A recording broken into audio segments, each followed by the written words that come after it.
Program wakaf produktif pemerintah Kota Sukabumi mendapat apresiasi dari Komisi 2 DPR RI. Wakaf yang dikelola Pemkot dinilai mampu memberdayakan ekonomi masyarakat dan melahirkan pelaku usaha ultra mikro secara berkelanjutan. Upaya pemerintah Kota Sukabumi mengembangkan skema wakaf produktif mendapat perhatian langsung dari Wakil Ketua Komisi 2 DPR RI Arya Bima saat melakukan kunjungan kerja ke Kota Sukabumi pada Selasa 2 Desember 2025. Menurut Arya, pengelolaan dana wakaf oleh Pemkot Sukabumi dinilai progresif dan menjadi terobosan dalam memberdayakan masyarakat melalui pembiayaan ultramikro tanpa bunga. Saat ini total dana wakaf yang dikelola pemerintah Kota Sukabumi mencapai 500 juta rupiah. Dana tersebut dipinjamkan kepada masyarakat mulai dari 250.000 hingga 1 juta rupiah tanpa beban bunga. Skema ini memberikan akses permodalan bagi warga yang selama ini kesulitan mendapatkan pinjaman formal. Satu hal yang cukup menarik adalah cara mensikapi anggaran pendapatan dan belanja negara. Seperti kita sudah ketahui semua, terjadi efisiensi untuk transfer daerah yang disikapi dengan tidak mengurangi pelayanan publik ya. Tidak mengurangi pelayanan publik kepada masyarakat ya.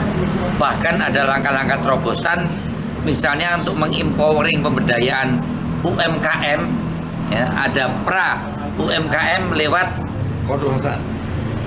dana wakaf, dana wakaf ya, yang dikoordinasikan sampai hari ini sudah 500 juta yang itu dipinjamkan pinjaman dari 250.000 sampai 1 juta tanpa bunga ya, sebagai inkubator. Wali Kota Sukabumi M. Zaki menjelaskan bahwa dana wakaf tersebut dikelola melalui obligasi syariah. Dari total dana wakaf sebesar 440 juta telah dibelikan suku yang setiap bulan memberikan bagi hasil untuk dana bergulir. Model ini disebut sebagai dana abadi yang manfaatnya terus berlanjut dan dapat digunakan untuk pembiayaan ultramikro secara berkesinambungan. Wakaf memang kita kan sudah punya 500 juta ya wakaf, uang wakaf, dan uang ini sudah dijalankan melalui obligasi syariah. Kemarin kita membeli obligasi 440 juta dan setiap bulan kita sudah mendapatkan uang bagi hasil. Bagi hasilnya itu dipakai untuk dana bergulir, dana abadi untuk ultra mikro seperti itu, tanpa bunga ya. Dan itu murni sosial.